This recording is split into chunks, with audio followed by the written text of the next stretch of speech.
2025 ജനുവരി 16 വ്യാഴം 1200 മകരം 3 ജനയുഗം മുഖപ്രസംഗം വായിക്കുന്നത് ജിതേഷ് കണ്ണപുരം. തൊഴിൽ തട്ടിപ്പും മനുഷ്യക്കടത്തും വസ്തുതകൾ ഞെട്ടിപ്പിക്കുന്നത്.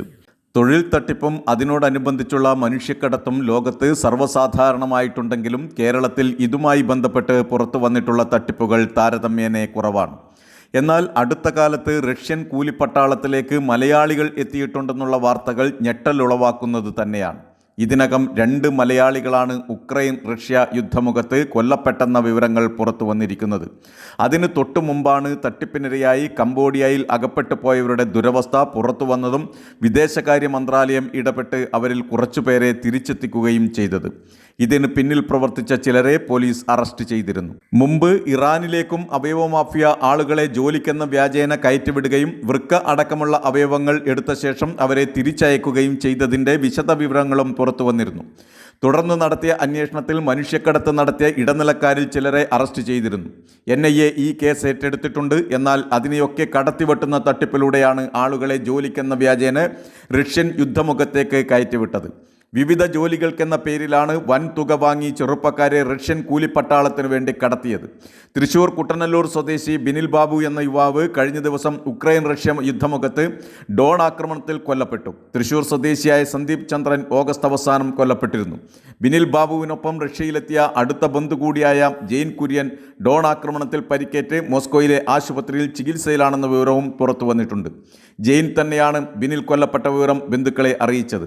യുദ്ധം നടക്കുന്നിടത്ത് ബിനിലിൻ്റെ മൃതദേഹം കണ്ടിരുന്നെന്നും തനിക്കും ആക്രമണത്തിൽ പരിക്കേറ്റെന്നും ജെയിൻ അറിയിക്കുകയായിരുന്നു. മുഖ്യമന്ത്രിയും നോർക്ക അധികൃതരും കേന്ദ്ര സർക്കാരുമായും വിദേശകാര്യ മന്ത്രാലയവുമായും ബന്ധപ്പെട്ട് ബിനിലിൻ്റെ മൃതദേഹം നാട്ടിലെത്തിക്കാനുള്ള നടപടികൾ സ്വീകരിക്കണമെന്ന് ആവശ്യപ്പെട്ടിട്ടുണ്ട്. സന്ദീപ് ചന്ദ്രൻ മരിച്ച വാർത്തയോടെയാണ് തൊഴിൽ തട്ടിപ്പിനിരയായി കേരളത്തിൽ നിന്ന് ഒട്ടേറെ ചെറുപ്പക്കാർ റഷ്യയിൽ എത്തിയതായി വാർത്ത പുറത്തു വന്നത്. ഇവരെ ഉക്രൈൻ യുദ്ധത്തിനായി റഷ്യ കൂലിപ്പട്ടാളക്കാരായി ഉപയോഗിക്കുകയായിരുന്നു. ഇന്ത്യയുടെ വിവിധ സംസ്ഥാനങ്ങളിൽ നിന്ന് 100-ലേറെ പേർ റഷ്യയിൽ കുടുങ്ങിക്കിടക്കുന്നതായും വ്യക്തമായി. മലയാളികൾ യുദ്ധമുഖത്ത് കൊല്ലപ്പെട്ട വിവരം പുറത്തു വന്നതോടെ അവിടെ കുടുങ്ങിക്കിടക്കുന്നവരെ തിരിച്ചെത്തിക്കാൻ നടപടികൾ സ്വീകരിച്ചതായി വിദേശകാര്യ വക്താവ് തന്നെ കഴിഞ്ഞ ദിവസം വ്യക്തമാക്കിയിരുന്നു. റഷ്യയിലെ ഇന്ത്യൻ എംബസി അധികൃതർ ബിനിലിൻ്റെ കുടുംബവുമായി ബന്ധപ്പെടുന്നുണ്ടെന്നും മൃതദേഹം ഇന്ത്യയിലേക്ക് എത്തിക്കാനുള്ള ശ്രമങ്ങൾ നടത്തുകയാണെന്നും സാധ്യമായ എല്ലാ സഹായങ്ങളും നൽകുന്നുണ്ടെന്നും റഷ്യൻ അധികാരികളുമായി ചേർന്ന് പ്രവർത്തിക്കുകയാണെന്നുമാണ് വിദേശകാര്യ മന്ത്രാലയ വക്താവ് അറിയിച്ചത്.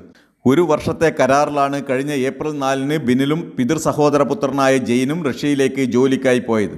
കാറ്ററിംഗ് സർവീസ് കമ്പനിയിലാണ് ജോലിയെന്ന് പറഞ്ഞാണ് ഇവരെ കൊണ്ടുപോയത്. അവിടെ എത്തിയപ്പോഴാണ് വിവിധ രാജ്യങ്ങളിൽ നിന്ന് എത്തിച്ചിരിക്കുന്ന കൂലിപ്പട്ടാളത്തിലേക്കാണ് റിക്രൂട്ട് ചെയ്യപ്പെട്ടിരിക്കുന്നതെന്ന വിവരം അറിയുന്നത്. 2 മാസം ആയുധങ്ങൾ ഉപയോഗിക്കാനടക്കം സൈനിക പരിശീലനം നൽകിയെന്ന് ഇവർ തന്നെ ബന്ധുക്കളെ അറിയിച്ചിരുന്നു. ആദ്യം യുദ്ധമുന്നണിയിലുള്ള സൈനികർക്ക് ആഹാരവും ആയുധങ്ങളും എത്തിക്കാനാണ് നിയോഗിച്ചത്. യുദ്ധം രൂക്ഷമായതോടെ യുദ്ധമുന്നണിയിലേക്കും അവരെ നിയോഗിക്കുകയായിരുന്നു.